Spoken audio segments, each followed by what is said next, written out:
Traveling back. Not everybody got up at 3:30 this morning like me. Some of you guys are dedicated. No, I wish I wasn't that dedicated. No sweater today, huh? I got another one coming for you. I got some two colors. All right. Yeah, hey, look, after, getting an opportunity to go back and look at the tape and, see it again, much like I said yesterday after the game, I feel like there's a lot of things that we did well, but there's still some things that I think, we still need to clean up. I thought, offensively, I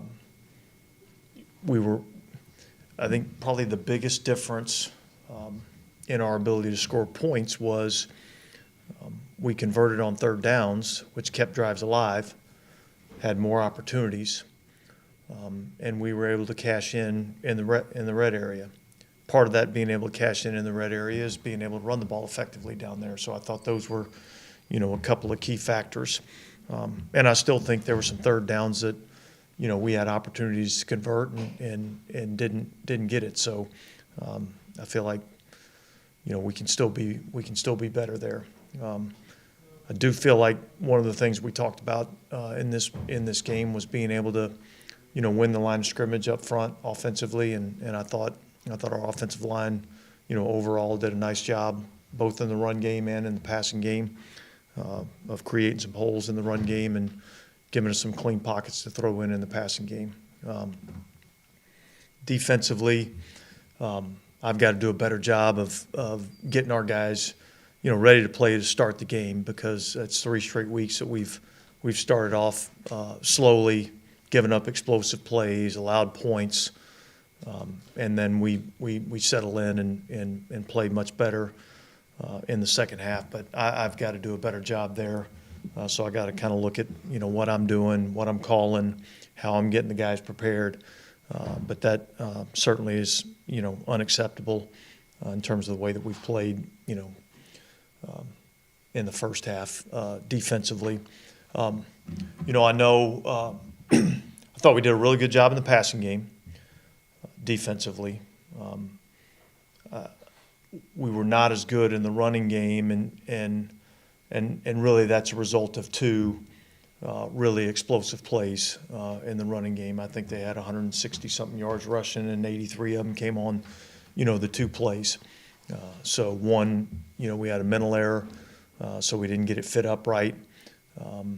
The other one, I thought they did a good job of blocking it, had a, kind of a tough fit on the outside. They bounced it outside, tried to get it out on the corner, and I thought they executed there and did a good job. So I thought, the consistency of the run game actually was much better than what the stats would say. But you give up 2 40-plus yard runs, and that's going to kill your run stats. So penalties hurt us. We had the special teams penalty, which is totally unacceptable. It's a dumb penalty. Cost us 4 points. And then, each one of their scoring drives really were aided by defensive or special teams penalties. And so if we want to eliminate points, we got to eliminate those. Yeah, you only gave up 43. Yeah, go ahead. You've only given up 2 sacks in the past 2 weeks. What do you kind of attribute to that number, just the improvement on the offensive line? Well, look, I think it just gets back to going back and working. I mean, I think everybody looks for this, like, great idea of, oh, well, we did this or we did that, and really we just, kept grinding and kept working, and guys are paying attention to the details of what we're trying to get accomplished, and they've done a better job of executing there in the last couple of weeks. Was that pretty much the story of it also, I guess, with the offensive execution, where you guys just communicated better and executed better? Yeah. I mean, there was some plays that we missed, but they weren't really lack of communication. They were just we just missed the play. So I think there was probably about four plays in the passing game where I felt like, there were some opportunities there that we didn't take advantage of.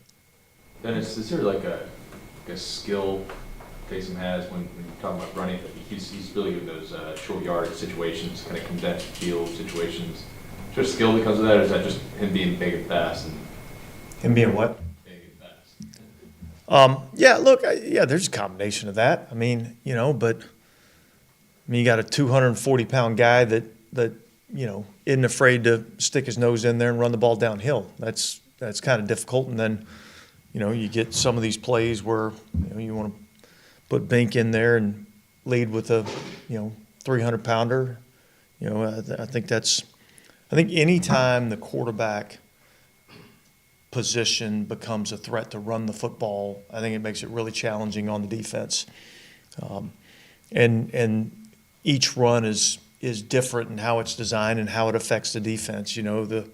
The gap scheme runs affect the defense differently than the, call it, zone read plays. So, it forces you to have to play 11-on-11 football. And I think Taysom, there's a skill set that's involved in that and a mentality that's involved in that probably as much as anything. Every week you guys say that, you do great and there are some things you still leave on the field, but how close was this offensive performance to them playing a complete game? Yeah, well, look, there's no such thing as the perfect game. I think we're always striving for perfection, and so that's always going to be our standard and our expectation. But yeah, I thought offensively there was a lot of good things that we did in the game. And what level of elation do you have with the way the offensive linemen have stepped up even amongst the injuries?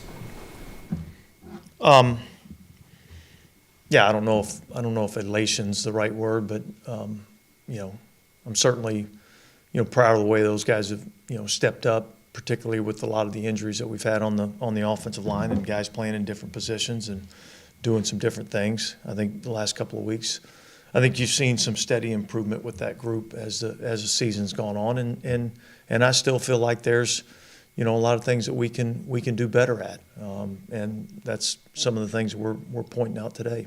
What do you think yesterday's win did for just after kind of talking about it all week and getting together, just seeing that kind of communication pay off throughout the week? And look, I think anytime you win in this league, I think it breeds some confidence in your group, whether it be an individual player, a position group, one side of the ball or the other. I mean, I think anytime you win in this league, it boosts your confidence. So that was good to see. And all that being said, okay, that one's over, and now we got to go on to the next one. And so we've got to have, great focus, great preparation, great communication throughout this week as we got Chicago coming in here. What exactly were you pinpointing on the slow starts on defense that you have to do a better job with this? Is that like mindset, or is that you guys are calling inefficient defenses or mental errors? Well, look, I think there's a combination of multiple things, and so look, that's my job to get that cleaned up and get that fixed, and we'll keep working on it because when we do everything right, I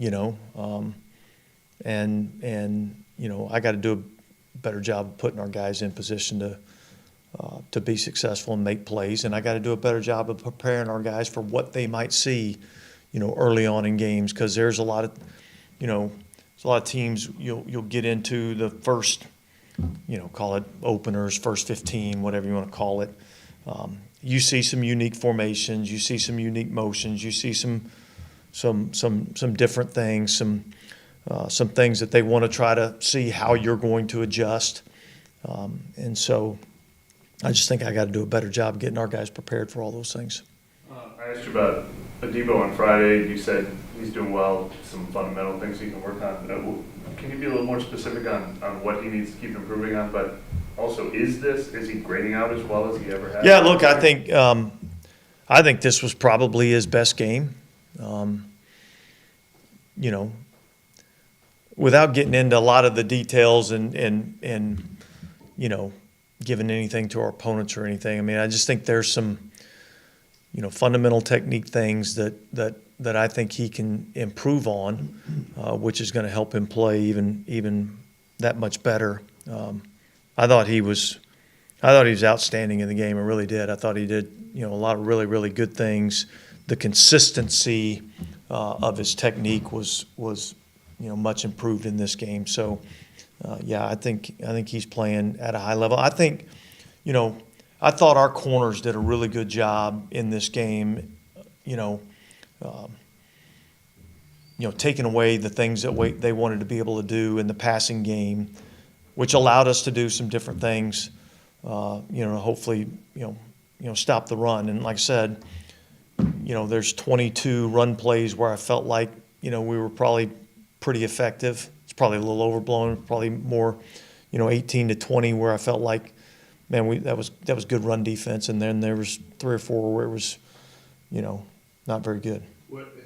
Has his performance at all changed your mindset on when to stay right, left, and when to shadow with Marshawn, or because it seems like you guys have done right, left? Yeah, we've been a lot more right and left. I mean, obviously, you know, each and every week we go into the game plan and we look at what we need to do and how we need to do it. I would say this. I would say, you know, with all of our corners, we feel confident in their ability to go match up, you know, with anybody. And so yeah, I would say that's probably been, you know, part of the reason why we hadn't felt like we needed to go match up. And my last question, that was his decision to return it out of the end zone a no yes situation, or No, it was the right decision. Yeah. You know, he intercepted the ball on about the 2 or 3 yard line. His momentum carried him into the end zone. So it's really kind of the same situation we had earlier in the year with Ike Yedem, you know, where, you know, if he's down in the end zone, we're going to get the ball on the 3 yard line. So I thought he made the right decision and, you know, got the ball out around the 30 yard line. So it was and look, that was a huge play in the game. A couple of things that came up in the game that, you know, I talked to the defense about. You know, they had the 2 explosive runs, but I thought our guys did a great job of running them down and getting them down and giving us an opportunity to play, you know, red zone defense. The first series, we end up stopping them, forcing the field goal. We have the penalty on special teams, and then, you know, they end up, you know, bringing the offense back out and going for it on the 4th down. And then the second explosive run, we get the interception. So those are huge plays in the game. It wasn't what we designed, wasn't what we were looking for, but, you know, that's kind of the never give up attitude that our guys have to have. Dennis, that inside release that Shaheed took on that 3rd and 13 ball at the end of the game, how hard is that for the receiver to then, like, track back outside to kind of be in position to make that play? Like, why is the inside release something that you guys wouldn't typically do in that situation? Well, I just think it's, you know, that's not a typical go ball release. And so it affects how, you know, the corners kind of think that they're playing. You know, now the challenge is on the inside release, being able to, you know, get your width and get back out to the red line so that, you know, you're not running into the safety. But look, I thought, I mean, when they lined up and you saw that you were getting single high coverage, you know, I felt like we had a good chance with, you know, either him, you know, Shaheed or Chris. I know you said you want to start faster defensively. Is that made more difficult by, I guess, the feeling out process where you're trying to, you know, get a sense of what they're doing and then make the adjustment? Yeah, there's a little bit of that, but, you know, we've had games where we've started out fast and played well early on in the game, and then obviously the last 3 weeks we haven't. So that's something that we've got to do a better job of, and so I think, you know, from my standpoint, I got to do a better job of getting our guys prepared for the things that they might see, you know, in these openers so that we can start faster. Was there something yesterday that you feel like you pinpointed after those first 15 plays that allowed you guys to kind of cover defensively? Yeah, I think we got a better feel for kind of the way they wanted to play the game, you know, and look, they wanted to play the game to, run the football and then have a couple of, shot plays, hopefully to, take advantage of us, loading the box at times. So, but I felt like, I told our guys at halftime, I said, I told the corners that they were, they were covering their ass off, and so, and they were going to need to do that so that we could, put a few more resources down in the box to stop the run. Yeah, I know I asked you this last week, but Andres Pete playing left tackle, how do you think he's done, 2 weeks into it? Yeah, look, I thought overall in game one, knowing that, he was blocking Josh Allen, who'd been a highly productive pass rusher, I thought overall he did a good job. There were some rough patches in that game, some rough plays, but yet, being that he hadn't played the position, I thought overall I was pleased with that. And then I saw a significant improvement this week, so, yeah, I've been pleased with what he's been able to do, and hopefully, if he stays out there, that he can continue to, to improve and get better. Foskey obviously made a potentially huge play yesterday. How's his development been? This was probably his best game overall. It's probably his best week of practice. I think there's a physicality element that has to continue to improve with that player. I think there's always the growth process in terms of just learning and understanding the game. I do think there's a physicality that has to increase a little bit with him, and I saw a little bit more of that in this game. After watching the film, what did you think of Derek's performance? I thought overall, it was his most productive game. I thought he operated the offense at a high level.